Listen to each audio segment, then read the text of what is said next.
Annabelle and Oscar and Mummy and Daddy. It's Grandpa here, and lots of love from me and Granny. We're getting so excited that we won't be long now before we'll be seeing you here. Isn't that lovely? So I hope you're having a lovely time, and I'd like to continue reading a little bit of Zoe's Rescue Zoo, the puzzled penguin. If you remember, Pip, little Pip, oh, he's so fluffy, the puzzled penguin, Zoe had taken him to see the other penguins in the penguin enclosure. And she said, come and meet the others, then you'll see they're just like you, Zoe suggested. She glanced across to the other side of the lagoon, making sure Will, he's the penguin keeper, Will was too far away to hear her, and then called out softly to them, Pearl, Poppy, come over here. There's someone I'd like you to meet. The penguins were gliding quickly under the surface of the lagoon. Their flippers were tucked in neatly, and their sleek, shiny bodies wriggled as they swam faster and faster. There they all are. Look, they're swimming along. Zoe and Pip watching. Ah, so sweet. With a sudden splash, they launched themselves out of the water and into the air. They landed on their white bellies on the smooth rocks and slid playfully along. Pearl and Poppy shook the water from their bodies and waddled over, followed by the rest of the colony. This is Pip, everyone, Zoe explained. Great Uncle Horace brought him back to the Rescue Zoo yesterday from the South Pole. Gosh, do you know where the South Pole is, Annabelle? I think you'll have to ask, if you don't, you'll have to ask Mummy and Daddy. It's right at the bottom of the world. He was all by himself, so we need to take extra special care of him.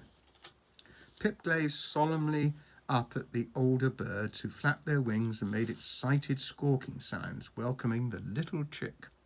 You look as if you're having lots of fun in the water this morning, Zoe said to the penguins. Why don't you take Pip for a swim? Poppy fluttered her tail feathers eagerly and leapt straight back into the lagoon to show Pip how easy it was. Zoe giggled. But the little chick wouldn't leave Zoe's side. When Pearl and Poppy tried to encourage him to follow them into the lagoon, Pip covered his eyes with a flipper and shook his head. Zoe bent down to listen to what he was saying. You know you're not a penguin because you can't swim. But Pip, I'm sure you can. You just have to practice. Poor little Pip doesn't realise he's a penguin. But Pip just shook his head again. Eventually the penguins gave up and jumped back into the water. Zoe was very disappointed. She'd been so sure that Pip would love his new home, but he just didn't want to join in. What shall we do now, Zoe? Meep said anxiously. Zoe sighed. I wish we could stay with Pip, but we have to go and sell tickets. She knelt down in front of the little penguin. Meep and I have to go now, she explained sadly, but we'll come back tomorrow, I promise. She walked towards the gate, but Pip waddled after her. Zoe smiled. No, this is your home now. You have to stay here. Pip cheeped and hopped up and down. Zoe shook her head. You won't be lonely. You've got all the other penguins to play with. See you soon. She jumped outside and shut the enclosure door firmly. Zoe and Meep looked at each other sadly as they heard Pip peeping for them from inside the enclosure. Oh dear, poor Pip, he's all left behind. Zoe's heart melted. She flung open the enclosure door and the tiny penguin rushed out so fast he bumped into her legs. Yay, Meep chattered. Can he live with us? Zoe looked determined as Pip hopped up and down happily. No, she told them. Pip belongs here with the penguins, and we're going to prove it to him. And now we're going to start a bit of chapter 8, which is Pip the Flamingo. Do you recognise those flamingo birds? I think they live in Africa, but there are obviously some in this zoo.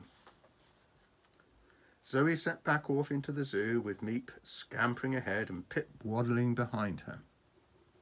What are we going to do, Zoe? Chattered Meep. We're going to take Pip around the zoo and introduce him to some of the other animals, Zoe explained. Maybe then he'll see that he belongs with the penguins. The zoo gates had just opened and the first visitors of the day were streaming inside.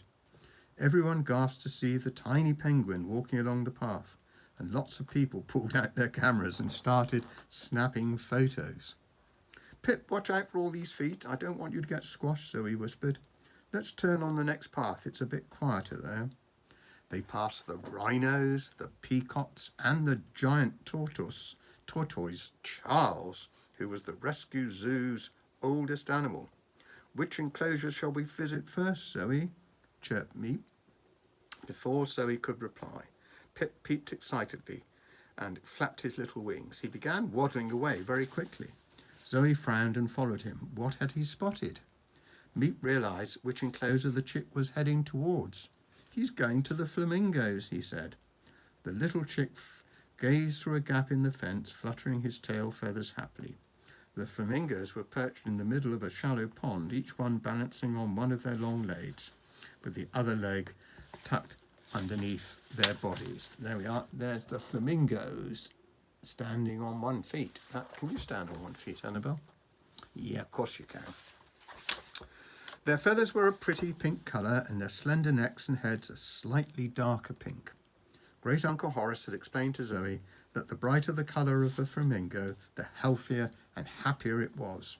All the birds at the rescue zoo were especially bright and beautiful. The little penguin looked up at Zoe hopefully and gave a little beep. Zoe had to smile. Yes, they are birds like you, she admitted, but they're a different type of bird. You're definitely not a flamingo, Pip. Pip stared at the pink birds and cheeped stubbornly. Zoe smiled down at him. OK, Pip, we can go inside if you want, but I promise you're a penguin. She unlocked the gate using her paw print charm and walked in, followed by Meep and Pip. All at the same time, the flamingos swiveled round to look at Zoe and squawked a friendly greeting. One of them stalked gracefully up to the edge of the pond and gently nuzzled Zoe with his beak. She was one of the smallest birds, with a splash of black among the pink feathers above her beak. Hi, Fifi, Zoe began. This is Pip. He arrived yesterday with Great Uncle Horace. She hesitated, not sure how to explain Pip's problem. Cheeky Mip piped up, but he thinks he might be a flamingo. Pip peeped enthusiastically and flapped his wings. So we wondered, continued Zoe, if you could show him what flamingos do.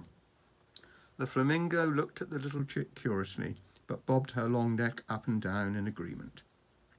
Fifi stepped out of the pond and bent her neck down low so that she could speak to the little chick. Zoe and Meep both giggled to see him standing with the tall, slender, colourful flamingos. The tiny chick looked nothing like Fifi and her family. I wonder what Fifi's saying, Zoe whispered to Meep. They soon found out. Pip watched carefully as Fifi raised one leg up and tucked it away underneath her feathery body.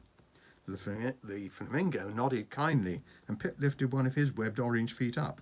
The little chick wobbled and fell right over on his fluffy bottom.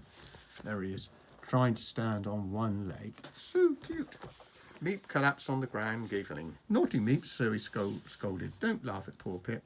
She rushed over to help Pip to his feet. The little penguin shook himself and cheeped sadly as he waddled away from the water. Zoe smiled gently. No, I don't think you're a flamingo either, Pip. Come on, let's try somewhere else. Thank you for helping us, Fifi. Fifi squawked goodbye. OK, so I wonder what happens next, Annabelle.